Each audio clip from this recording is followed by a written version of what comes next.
when you take more than one medication, the combined effect is going to be something toxic to the body. So your blood pressure is very high, so they adjusted the medication, right? So you need to understand that it doesn't mean permanently you need to take it. That's one thing to remember. The second thing is usually doctors, like, the way they think of blood pressure is they need to bring it down 10 points or 20 points. And do you know what the target is? This is very important to ask your doctor. You need to say, what is that my goal? See, if you don't understand that, you will never even work with the doctor, right? So you need to know, what is my goal? What worries you, first of all? Because they're trying to hit a number, but you're a body. If in case you're hitting a number before your body adjusts it, it's not good for you. Because heart gets fed between the pause between the top number and bottom number. Okay, so it's called pulse pressure. So we're going to talk about your pulse pressure. So it's 36, 86, 96, 106, 116, 126. So that's 50 points apart, right? So ideally, do you understand what I'm talking about? 126 divided by 76, that is like 50 points difference, right? So which means like pulse pressure in the range, like, below 60, but not too below. You don't want it to be less than 30. You don't want it to be higher than 60. So you want to be in the good range. And also the bottom number is important. The bottom number is how you dilate, and that's when the heart gets fed.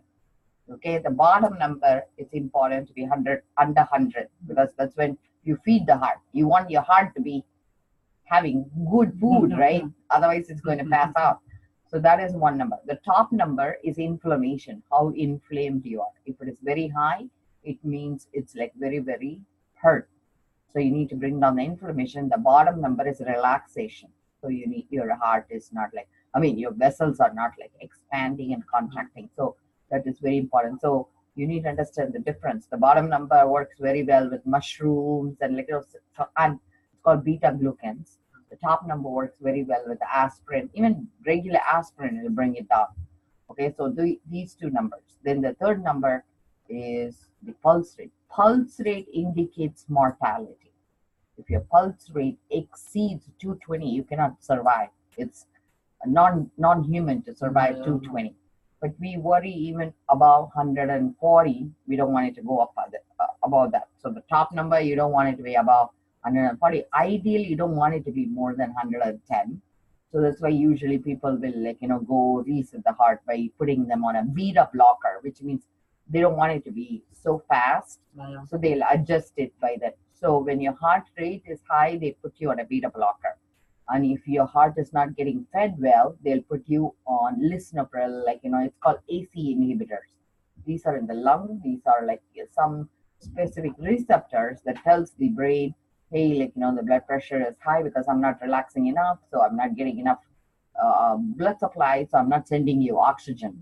So the brain says, okay, I need to help you. So that's when you get agitated and all this stuff. So they do AC inhibitors, which is like, it's like a brake. You put a brake, but the brake is artificial. So the minute you take the brake off, that's why when you don't take that medication, you will get that negative effect, right? Same thing with beta blocker. Beta blocker makes you, because it artificially brings down your heart rate, it makes you exhausted, fatigued, and it creates so much tiredness in the muscle. You'll have creepy crawly feeling in the leg, at night you don't get enough rest. Sometimes muscles even die. It's very toxic. But you need to only take it until you improve. And then the bottom number, right? Like if your pulse rate was 49, if you naturally do it, if you endure, go for running and stuff, automatically pulse rate comes down. That's a natural state. The body knows that they can go into the dormancy and be very efficient. So you have that much. Remember, the more you run, your pulse rate is low, you could go a long time to 110, 140, right? But yours is artificially coming down because of blood pressure medication. So what happens is, because it's artificially coming down, when you sit for a long time, when you stand up suddenly, the blood doesn't go to the brain and you'll pass out. So do you get dizzy? Okay. So 49 is like kind of, because we don't like it below 50. 49 is like, like in a number that's concerning for me. But below 40, you don't want it to fall in there. So you don't want it with. So the safest way, when you feel dizzy when you're driving, cough, like, cough violently. That stimulates your vagus nerve, so you would not pass out while you're driving. I mean, that's like a safety mechanism. The other thing is, think of it as though you're going to have a constipation and you're going to poop it up. So bearing down also brings your heart rate up. So these are like emergency technique I'm teaching you, which would help you when you're driving and you almost feel like, stars you're seeing, and you feel you're going to pass out, because when your pulse rate goes down, it's dangerous. So I'm not making you afraid. I mean, making me aware of it all. So what I'm saying is, don't take it lightly, but don't be afraid either. So if you had been a runner, like, I wouldn't be concerned about your pulse rate, because it's good. But you see, if you don't do workout and your pulse rate is lower, it would worry me. So I think your blood pressure is controlled way beyond normal. So you really don't need 3 medications. And usually the 3 medication would be a water pill. So maybe you don't need the water pill, because that is one thing you can pull off. The other thing is the beta blocker, which they are bringing down your pulse. You want to cut it into half. Instead of doing the whole thing, you can bring it down. Or the third thing, the AC inhibitors, maybe you can just keep that for now and try to see whether you can give up the other 2 and how you're doing.